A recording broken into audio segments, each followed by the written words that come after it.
IKEA is going to employ 1,500 people. This guy's name is Vinod Jayan, who is the managing director of IKEA for Indian guy for UAE, Qatar, Egypt, Oman. I checked his profile. He has been an MD since 2006. And thanks to his vision, IKEA has grown strength to strength. But here he gives a prediction which I find kind of funny. It's like you assume that you're going to keep growing like crazy.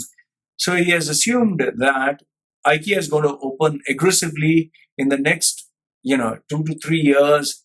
They'll be opening in Oman, they'll be opening in Egypt, they'll be opening in all these countries, and sky's the limit for them. So I would say, okay, fine. If you're opening in Dubai, fine, I can agree.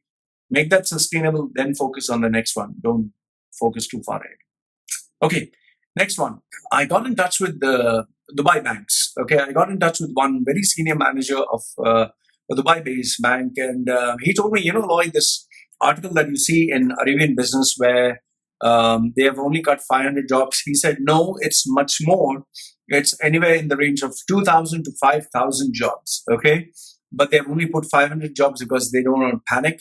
And many people are losing their money, losing everything that they had left, right, and center. And he specifically pointed out to the fact that if anyone has taken a loan or a credit card, they are in deep trouble because end of the day, it's when you do lose your job, the banks have to inform the local authorities about it because they want to make sure that their money is protected. So Dubai Bank, Emirates NBD claims 500 jobs. But overall, in the banking sector, people have lost more than 5,000 jobs. Okay.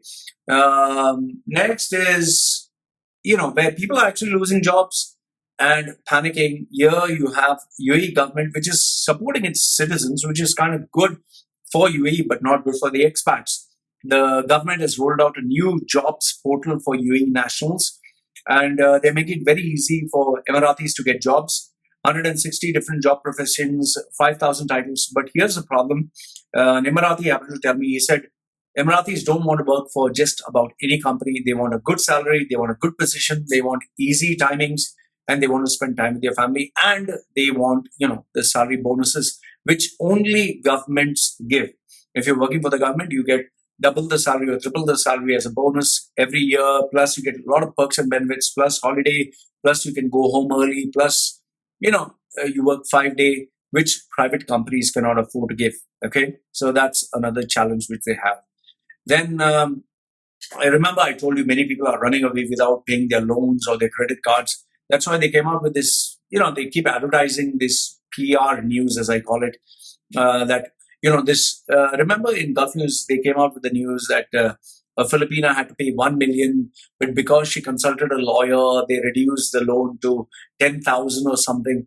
What they are trying to tell you is, if you have a loan, come and inform us that you lost your job, you can't pay any money, and we will try to help you. What they are trying to do invariably is, if you do lose your job and you go inform them that I can't pay, what can you do for me? The first thing, they'll ensure that you're not allowed to travel out of the country. You cannot run away. You are stuck in the country, and then you have to pay. And until you pay, you are not allowed to go out. So they come out with Khalid Shams. They're saying that if you are in debt, come and tell us. We will restructure your debt. You can pay and in a very easy way, and then happy. No, it's nothing happy. If you go inform them, you will not be allowed to leave until you clear your debts. Now, I'm not trying to encourage people to run away. You took a loan, you better pay off the loan. That's what I tell everyone. But I'm just keeping you aware that don't think life is going to be so rosy. Still sticking with UAE-based news, you have Emiratis posing as Interpol officers. These local chocals became Interpol, and they robbed the hole of an Indian. And now they are in a hole themselves. They are in jail. Okay, you have expats trying to bribe UAE government officials. A woman was accused of offering bribes to driving license officers, and a gentleman from Comoros Island offered a package deal, 30 to 50,000 dirhams per month if you keep giving driving license to my people. I just feel that they are creating this kind of a fear that don't try to bribe our people because you'll be caught. And they're also trying to tell the people who are working there, if if you are caught, you're going to be in trouble. I look at it as both the ways, which anyway, see, giving bribes is not part of the system. My opinion is make it easier for people to do things, then they wouldn't have to resort to all this. Okay, when you make it difficult, you keep, I'm from the day and time where if people had to get a driver's license, it would take them 8, sometimes 5 years to 11 years just to get a driver's license. I personally know of one guy, Francis, who used to work in St. Michael's Church. He's a sacristan. 11 years he failed. He knows how to drive flawlessly, but for 11 years they made him fail, not giving him a license, and he spent thousands of dirhams just for trying to get a driver's license. So when you make it so difficult for people to get a license, obviously they're going to try funny ways. So make it easy, and I'm sure legally everyone would want to go that way. Okay, next one is a Pakistani guy. It seems cheated a bank of 100,000 dirhams. He came on a fake visa. He brought in a fake certificate. He applied with fake documents. He managed to get his credit card. He withdrew 100,000 and he ran away from the country. I just look at it as this one guy did not get these brains. There is obviously a network.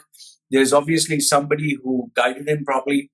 Well, I would say that he used his mind in the wrong way, but he got what he wanted, and now they have put a case on him in absentia, which I think is worthless and pointless.